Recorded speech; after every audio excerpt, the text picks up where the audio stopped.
and it has been suppressed for going on 4 decades now.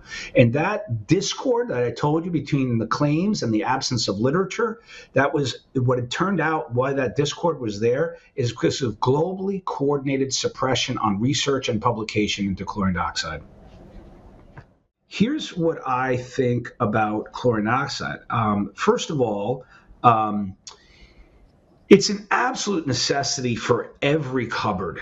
Just like when I was in my, in the COVID wars, I always said, I wanted every cupboard in America to have chlorine dioxide. I mean, ivermectin in it. I feel the same about chlorine dioxide. It is so broadly effective across a huge category of diseases that it's just a requirement, I think, in order to be able to treat things. The second thing is it's the broadest antimicrobial that can be ingested known to mankind. I think it could treat pretty much, not I think, it could treat any infectious disease that's out there. You also can take it in a bath. You can use it on the skin, and it's super safe, and it's widely available and really inexpensive. And so I find, and also the third quality about it is it's the most heavily suppressed modern medicine of all of modern times. And it has been suppressed for going on 4 decades now. And that discord that I told you between the claims and the absence of literature, that was what it turned out. Why that discord was there is because of globally coordinated suppression on research and publication into chlorine dioxide. No, just as ivermectin has been called horse paste, I've noticed chlorine dioxide is either referred to as bleach, or when there was someone I was following on social media, and she, in order to talk about it, she jokingly would call it chlorine. She's like, you got to drink the chlorine. Like, that was kind of like how she got around it. Like, I don't know how that made it like any better, but I mean, that is something I really feel like if I'm like the average health conscious person, like that's one of the things I would say I know least about. I still, even when you're saying it, like it just sounds dangerous. Like I'm thinking of chlorine when you're saying. And I got to tell you, Christy, that's so good you bring that up, because it's one of the things I noticed during the book. It's like, it's so unfortunate that chlorine is in the name. And the reason why is that it's not a chlorinating agent, meaning it's not an agent that works by using like free chlorine to disrupt like cell walls like a bleach is. It actually works very differently. It's what's called an oxidizing agent. Oxidizing when you pull an electron from another compound. And so when chlorine dioxide meets like the cell wall of a pathogenic organism, whether it be a virus, a fungus, a bacteria, it literally just starts pulling electrons from the cell wall of that pathogen.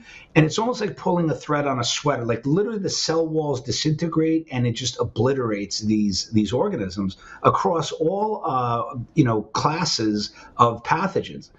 The other brilliant thing about it, so it's not chlorinating, it's oxidizing. The other brilliant thing is that it's a very weak oxidizer. And why is that brilliant? Because it's weak enough where it doesn't kill normal tissues. It kills pathogens, which is invading organisms, because they have very poor antioxidant defenses, whereas our tissues and our microbiome does. So it like kind of slips in, and it can get rid of disease while leaving normal tissue alone. And so it's truly a remarkable discovery. And I'm going to tell you something kind of dark, but in my research, one of the sources for my book, I got introduced to an 86-year-old former applied scientist who worked alongside or in intelligence. I can't confirm that, but his depth of knowledge was incredible. And what his specialty was in his career back in the 80s was helping Soviet scientists defect. And he actually helped a guy named Vladimir Pasechnik defect, who was actually who became a partner of David Kelly, the guy who got murdered after, he was a weapons inspector in Iraq, who died soon after that little episode in Iraq. But when my source got to know Pasechnik, who was the head of the Russian bioweapons program, they had been working with chlorine dioxide for a decade. They were curing TB with it. And Pasechnik told my source that chlorine dioxide is the ultimate antidote to all bioweapons. This is in the late 80s.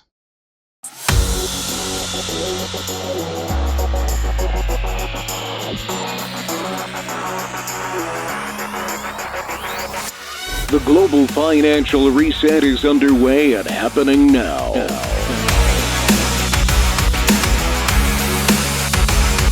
The battle rages on with competing parallel systems. The current deep state Federal Reserve Central Bank system and the system President Trump and team has developed. While the dawning of the golden age is upon us, we are presently in the danger zone through the reset transition. Join me and my prominent guests every Wednesday live at 8:30 p.m. Eastern on JMC Broadcasting's backup Rumble channel on X, Facebook, and YouTube. Sign up for JMC's free weekly war report, including notifications of when the Global Financial Reset Show is published. The future is bright, and it belongs to us, not to the global elite. Global Financial Reset. Only from JMC Broadcasting.